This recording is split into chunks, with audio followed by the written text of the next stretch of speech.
दोस्तों हीरो की Splendor plus one of the most successful and one of the most selling bike में से एक है। उसकी वजह यह है कि इस बाइक में आपको फीचर्स से लेके जो बजट आपको मिलता है, यानी जिस बजट में आपको ये बाइक मिलती है उसमें जो फीचर्स मिलते हैं वो आपको काफी बेहतर फीचर्स मिल जाते हैं। साथ ही साथ भरोसेमंद क्वालिटी के साथ अच्छा परफॉर्मेंस भी मिल जाता है और इसी वजह से ये bike one of the best selling bike में से एक हो जाती है। बट क्या ये आपको बाइक लेनी चाहिए? 2024 मॉडल स्प्लेंडर प्लस आपको लेनी चाहिए, और अगर लेनी चाहिए तो किस वजह से आपको स्प्लेंडर प्लस लेनी चाहिए, उसके बारे में आज के इस वीडियो में हम बात करेंगे। मैं आपको इसके 5 से 6 पॉइंट्स ऐसे बताने वाला हूं जिसके बाद आप इजीली श्योर हो पाएंगे कि आपको स्प्लेंडर प्लस लेनी चाहिए या फिर नहीं लेनी चाहिए। तो वीडियो के साथ अंत तक बने रहिएगा। तो सबसे पहले हम बात करेंगे इसके मेन पॉइंट के बारे में, जो कि है इसकी प्राइस। तो गौर कीजिएगा, स्प्लेंडर प्लस की जो प्राइस है इसमें आपको लॉट्स ऑफ वेरिएंट मिल जाते हैं, यानी कई सारे वेरिएंट्स आपको मिल जाते हैं और हर वेरिएंट की प्राइस आपको अलग अलग देखने को मिलती है। मतलब बाइक वही है बट थोड़े बहुत फीचर्स से आप कॉम्प्रोमाइज करते हैं तो आपको ये बाइक मिल जाती है। तो वैरायटी की अगर हम बात करें तो वैरायटी में आपको कई सारे वैरायटीज मिल जाते हैं, जिसमें आपको बेसिक वेरिएंट ड्रम ब्रेक से स्टार्ट हो जाता है, जिसकी स्टार्टिंग प्राइस आपको एक्स शोरूम 75,441 रुपीज से देखने को मिल जाती है। ये इसकी स्टार्टिंग प्राइस है। इसके बाद इसमें आपको i3s विथ ड्रम ब्रेक का ऑप्शन मिल जाता है, जिसकी स्टार्टिंग प्राइस आपको 76,786 रुपीज मिलेगी। उसके बाद इसमें आपको top model i3s black accent भी मिल जाता है, जिसकी प्राइस आपको एक्स शोरूम 78,286 रुपए तक देखने को मिल जाती है। बट ये आपको इसके बेसिक वेरिएंट में देखने को मिलेगा। बट अगर आप स्प्लेंडर प्लस एक्सटेक वेरिएंट लेते हैं तो उसमें भी आपको 2 वेरिएंट मिल जाएंगे, जिसमें आपको पहला ड्रम और दूसरा डिस्क वेरिएंट मिल जाएगा, जिसकी स्टार्टिंग प्राइस 79,911 रुपए देखने को मिलती है एक्स शोरूम। डिस्क वेरिएंट लेंगे तो 83,461 रुपए देखने को मिल जाएगी। तो एक्सटेक वेरिएंट में भी आपको 2 वेरिएंट मिल जाएगा। उसके बाद सबसे जो टॉप वेरिएंट आता है वो है स्प्लेंडर प्लस एक्सटेक 2.0, जो कि अब तक का लेटेस्ट सबसे टॉप वेरिएंट है, जिसमें आपको ड्रम ब्रेक, i3s और अब आपको इसमें डिस्क भी मिलने वाला है। इसकी एक्स शोरूम प्राइस स्टार्टिंग से आपको 82,911 रुपए देखने को मिल जाएगी।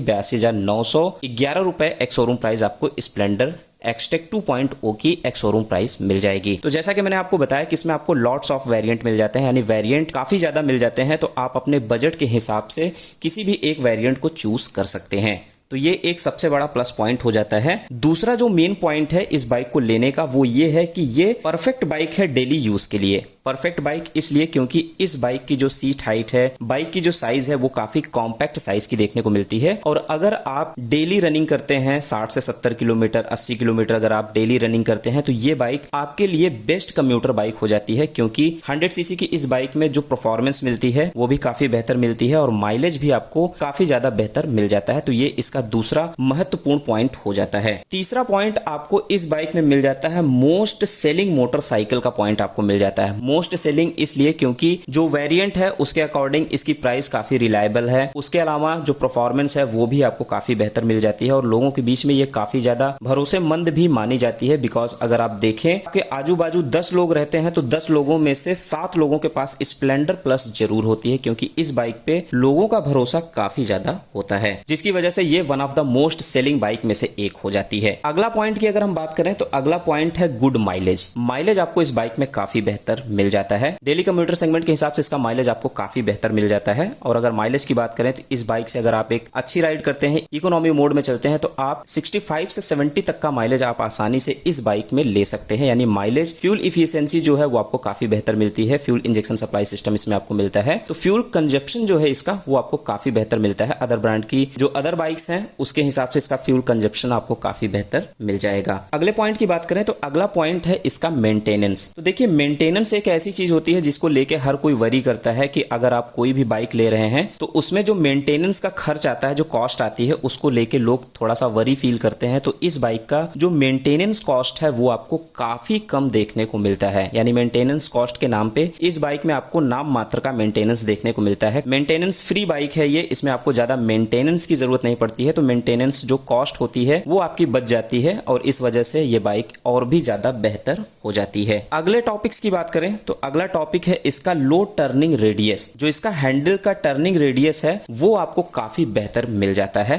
अदर ब्रांड की और जितनी बाइक्स हैं 100 सीसी की, उसकी अपेक्षा इसका जो टर्निंग रेडियस है वो आपको काफी बेहतर मिल जाता है। यानी टर्निंग रेडियस से रिलेटेड कोई प्रॉब्लम नहीं आती है। आप इससे ऑफ रोडिंग कर सकते हैं, आप इसे हाईवे पे भी राइडिंग कर सकते हैं, सिटी राइडिंग करते हैं तो उसमें तो और भी ज्यादा बेहतर ये रिस्पॉन्स प्रोवाइड करती है, क्योंकि हैंडल का जो टर्निंग रेडियस है वो आपको काफी बेहतर मिल जाती है। भीड़ भाड़ वाले एरिया में भी आप आसानी से इसे राइड कर सकते हैं। और जो इसका साइज है वो काफी कॉम्पैक्ट है, तो अगर आप लो हाइट के हैं तब भी आपको इसे राइड करने में कोई प्रॉब्लम नहीं आती है। मतलब हर तरीके से ये काफी ज्यादा परफेक्ट हो जाती है। अगला पॉइंट है इसका बिल्ड क्वालिटी। देखिए, हीरो की स्प्लेंडर प्लस एक ऐसी बाइक है जिसकी बिल्ड क्वालिटी काफी सॉलिड रखी गई है, क्योंकि इस बाइक में आपको फाइबर के मटेरियल्स ज्यादा देखने को नहीं मिलते हैं। साइड पैनल वगैरह फाइबर के मिल जाते हैं, सीट काउल्स वगैरह भी फाइबर के मिलते हैं, बट उसे इस हिसाब से डिजाइन किया गया है कि एक बार गाड़ी गिर भी जाती है तो टूटने के चांसेस काफी हद तक कम रहते हैं। तो बिल्ड क्वालिटी इसकी काफी ज्यादा बेहतर रखी गई है। जो मेटल के पार्ट हैं उसकी भी बिल्ड क्वालिटी काफी बेहतर है।